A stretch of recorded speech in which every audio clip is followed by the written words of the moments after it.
كيف تتخلص من النسيان الشديد وضعف الذاكرة بتمارين ذهنية وجسدية سهلة التطبيق. جربتها على نفسي وأعطت نتائج مبهرة. معقولة دكتور؟ معقولة ونص. وتابع الفيديو.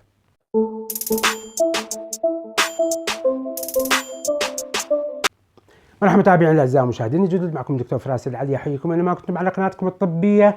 في الحلقتين الماضيتين تكلمت عن اعراض متلازمه ما بعد كورونا ومشاكلها التي تؤدي الى دمار في حياتنا وتؤدي الى تعب مستمر لكثير من الناس وهم في دوامه التشخيص وما قاعدين يعرفوا ما هي المشكله في صحتهم. في الحلقه السابقه تكلمت عن النسيان الشديد وضعف الذاكرة وما هي هذه الأسباب. اليوم خلينا نتكلم عن الحلول النظرية اللي نطبقها بشكل نظري وعملي وتنطيك نتائج مبهرة بإذن الله تعالى. أشكر الجميع على تشجيعكم المستمر لي في تعليقاتكم ومقاسمتكم لأعراضكم التي تعانون منها. اكتبوا الأعراض اللي أنتم تعانون منها ونقدم حلول بإذن الله تعالى سهلة التطبيق وتساعدكم على التخلص من جميع أعراض متلازمة ما بعد كورونا. وخلنا ندخل بالموضوع. اليوم قسمت لكم الفيديو للأقسام التالية، أرجو أن تشاهدوا الفيديو للأخير لأن يوجد معلومات مهمة جدا وتمارين تساعدك على التخلص من الشد العضلي وزيادة تروية الدماغ، فأرجو متابعة الحلقة. قسمت الفيديو اليوم إلى 4 أقسام، يجوز يكون طويل نوعا ما ولكن لمصلحتك. ما طالب منك شيء غير انك تدعي لي وتكون صدقة جارية عني وعن والدي يوم لا ينفع مال ولا بنون. اعذروني صايم ولكن متلهف انه اعطيكم المعلومات كاملة. 4 أقسام. القسم الأول العادات. في هذه الحلقة اليوم القسم الأول عادات يومية لها تأثير سلبي على تحسين قوة الذاكرة وتساعد على النسيان بشكل كبير. القسم الثاني تمارين ذهنية لتنشيط عمل الدماغ وتساعد على التركيز وتحسين الذاكرة.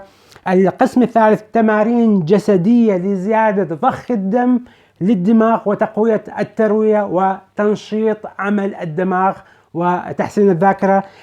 القسم الرابع تحسين عمل العضلات المسؤولة عن التروية. وقمت الآن يوجد فيديو قاسمني به أو مشكورا ساعدني به إن شاء الله بطل من أبطال أوروبا بكمال الأجسام. حضروا وساعدوا لكي إن شاء الله في نهاية الشهر يقوم بالقيام بالمشاركة في بطولة، ولهذا بعضلاته حاولت قدر الإمكان أشرح بطريقة مبسطة. خلينا نبدأ الموضوع بطريقة سريعة.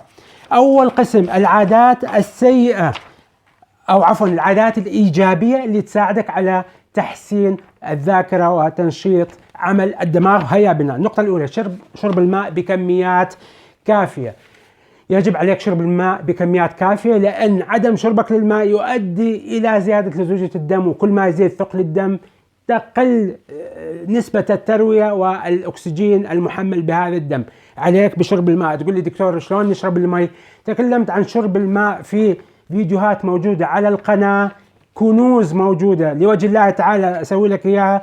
أرجو مشاهدتها وأرجو مشاركتها للجميع لمساعدة الناس لتخفيف الحمول عنهم الفكرية والمالية، لأن يوجد حلول كثيرة ولكن بشكل مبسط يمكن شرب الماء تقريبا 1.5 لتر باليوم على الأقل، 1.5 لتر أو 8 أكواب من الماء لتساعدك على قيام الجسم بوظائفه بطريقة صحيحة. وأنا تكلمت عن شرب الماء الدافئ موجود على القناة يمكنك مشاهدته، مفيد جدا جدا. النقطة الثانية الحركة والنشاط. مو من الطبيعي أنك تكون خامل، وكثير منكم أعرف أخوان الكرام المشاهدين كثير منكم أنه تعملون ب8 ساعات و12 ساعة باليوم ودائما، وفي ناس كثيرة تجلس وراء المكاتب. ما قال لك لا تعمل، العمل شيء مقدس، ولكن أثناء العمل كل ساعة قوم حرك نفسك من المكتب. حرك. سوف أتحدث عن تمارين الآن في آخر الحلقة. اعمل حركات تمارين اللي أنا راح أعطيك إياها يمكنك عملها داخل المكتب وبالبيت وحتى بأي مكان وبالسيارة. هذه الأمور تساعد على زيادة التروية والحركة وشربك للمياه بكميات كافية، يحسن مستوى الذاكرة ويزيد نشاط المخ. النقطة التالية: تقليل من مشاهدة أو من استعمال التليفون. إخواني الكرام، لا ظلك قاعد على التليفون. أنا أشاهد الأطفال والشباب وكبار العمر الكل قاعد على التليفونات. أوكي، شاهد شيء بسرعة، ولكن الفيديوهات السريعة ويوجد تطبيقات جديدة وأنا موجود عليها، ولكن ما أظل أشاهد بها، لأن هذه الفيديوهات السريعة وأنت ظل تكبس بها وتبحث عن فيديوهات أكثر وأكثر، هذا يفقدك الطاقة، هذا يساعد على تشتيتك، وهذا يساعد على تعب الدماغ وعلى النسيان. نقطة مهمة جدا. النقطة التالية: مشاهدة البرامج الإيجابية. لا أظل قاعد على البثوث المباشرة، مصائب كبيرة بالعالم. أنا ما أقول لك يعني ما تشارك يعني هذه الأمور وتشوف تطلع على الأخبار، ولكن لا أظل قاعد ليل نهار تشوف الأشياء السلبية، لأن هذا يؤثر على صحتك العقلية والنفسية وعلى عقلك الباطن. لهذا شوف لك برنامج وثائقي، شيء إيجابي، شيء مفرح، شيء علمك، شيء جديد. هذا يساعدك على التركيز. البرامج التعليمية يساعدك على التركيز وتقوية الذاكرة. النقطة الخامسة: الابتعاد عن الأشخاص السلبيين واللي يرفع ضغطك. أي واحد يرفع ضغطك كنسله من حياتك على الأقل، ولكن إذا هذا كان قريب منك، يعني من باب بر الوالدين والأقرباء، إنك يعني تحاول تداري، ولكن ابعد عنه بطريقة يعني قدر الإمكان لكي لا تضر نفسك.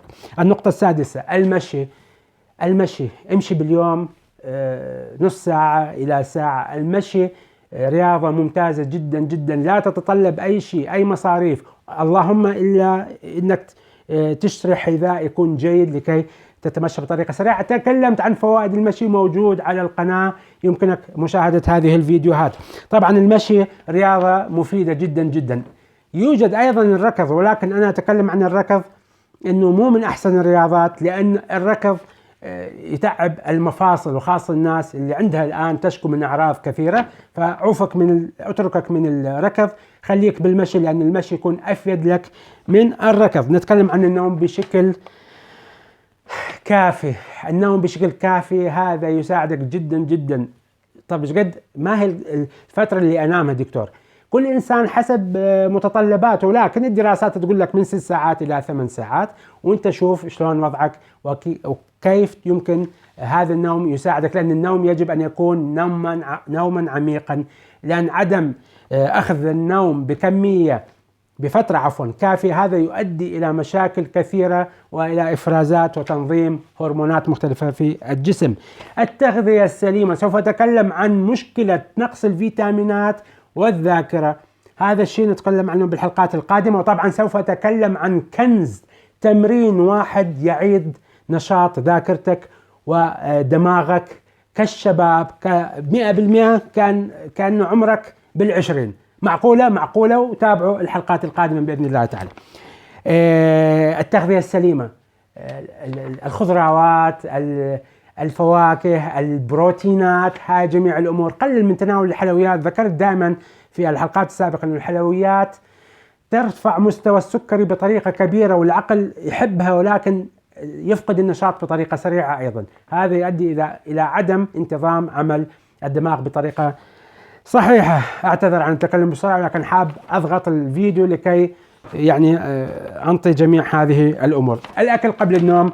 لا تأكل قبل النوم. طبعا أوصيك بالابتعاد عن التدخين وشرب الخمرات. تقول لي دكتور ما حد يشرب، يوجد ناس تشرب بكميات جيدة. فعوفك من الناحية الدينية. من الناحية الصحية هذا يؤدي إلى تسمم في الخلايا العصبية، وتحتاج لفترة طويلة جدا للتخلص من هذه السموم. تخلصنا من العادات الجيدة التي يجب أن تقوم بها. خلينا ندخل بطريقة سريعة صايم للتمارين الذهنية. يجب أن تعمل تمارين ذهنية لكي تشغل الدماغ، تشغل عقلك. طيب شلون دكتور؟ تحل الألغاز. يوجد ألغاز، تحل الألغاز، الكلمات المتقاطعة. عندنا حفظ الأرقام. قبل أنا كنت أحفظ جميع الأرقام، ولكن الآن صارت صعوبة. احفظ الأرقام، عيد جدول الضرب، 5 في 5 5 عيدة. تضحك الآن، ولكن في بعض الناس تلاقي صعوبة في تذكر جدول الضرب.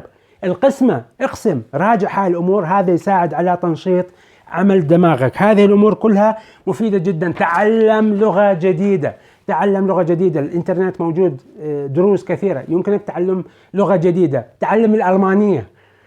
طبعا موجودين، تحية لجميع الأخوان العرب موجودين في ألمانيا، المغتربين العرب في ألمانيا.